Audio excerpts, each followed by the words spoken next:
Dobrý deň, vítajte na webe androidportal.sk. Ja som Lukáš Zachar a dnes by som vám chcel povedať niečo o projekte, ktorý sa oplatí podporiť. Humble Bundle existuje už pár rokov, no veľa ľudí o tomto projekte ešte nepočulo. Ľudia, ktorí stoja za Humble Bundle, sú známi tým, že vytvárajú balíčky hier, hlavne od vývojárskych štúdií, ktoré nie sú až také veľké a známe.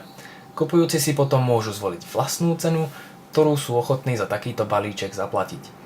Výhodou týchto hier je napríklad to, že sú multiplatformové, a to znamená, že vám budú fungovať na Androide, iPhone, Windowse alebo Linuxe. Cena takéhoto balíčku môže byť kľudne len 1 cent alebo $100,000. Záleží naozaj len na vás a na tom, koľko ste ochotní minúť. Je ale zvykom, že sa v balíčku vyskytne jedna hra, ktorá sa vám odomkne až potom, keď prispiejete minimálne priemernou sumou, ktorá je vypočítaná zo všetkých príspevkov.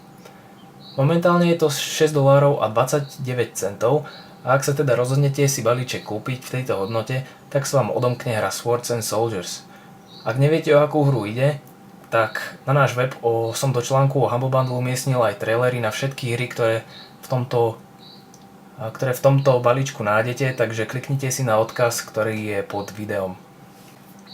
Poďme sa teda pozrieť, ako sa dá takýto balíček zakúpiť. Je to veľmi jednoduché a rýchle. A ja odporúčam, aby ste to tak spravili cez počítač, keďže je to naozaj pohodlnejšie a oveľa rýchlejšie. Keď sa dostanete na Humble Bundle stránku, tak uvidíte, že nad samotným zaplatením nájdete takú štatistiku toho, koľko sa predalo a koľko sa celkovo vyzbieralo. Momentálne sa predalo viac než 57,000 balíčkov a vyzbieralo sa $359,000, čo je naozaj slušná suma a ukazuje to, aký populárny tento projekt je. Proces nakupovania je rozdelený na 4 časti. Prvou je samozrejme vybranie sumy, ktorú ste ochotní zaplatiť za takýto balíček. Predvolané sú také 4 od $100 až po 15, ale samozrejme máte možnosť si vybrať aj tú vlastnú, ktorá medzi nimi nie je. Napríklad aj smiešný 1 cent.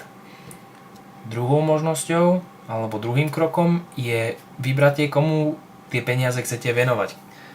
Na možnosť máte venovanie tých peňazí samotným vývojárom hier, charite alebo zamestnancom Humble Bundle.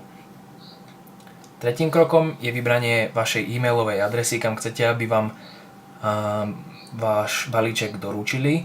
A štvrtým, ktorý sme použili aj my, je také políčko, ktoré keď zaškrtnete, tak vám príde Humble Bundle zabalený do takého darčekového balenia, ktorý môžete potom niekomu darovať jednoducho cez odkaz. Na výber máte 3 možnosti platby, jednou je PayPal, druhou Amazon Payments a treťou Google Checkout. Keď teda zaplatíte za váš balíček, príde vám e-mail s odkazom. Keď na takýto odkaz kliknete, tak sa dostanete na špeciálnu stránku, ktorá je špecifická pre ten odkaz a na ktorej nájdete všetky vaše hry, ktoré ste si zakúpili cez tento balíček. A my si skúsime stiahnuť Cannabalt, keďže je to najmenšia hra. Ako vidíte, začalo sa stiahovanie a nájdete ho hore v notifikačnej lište. Keď sa stiahovanie dokončí, stačí jednoducho kliknúť na názov toho súboru alebo tej hry a automaticky sa začne inštalácia.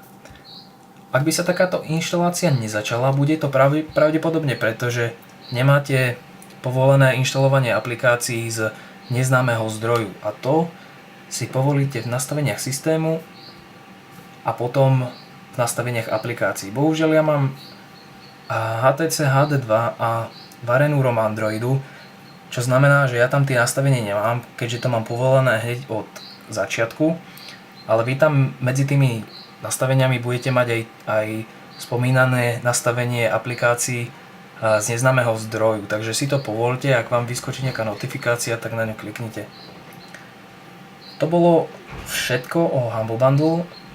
Moje meno je Lukáš Zachar a ja sa zase na vás budem tešiť na budúce.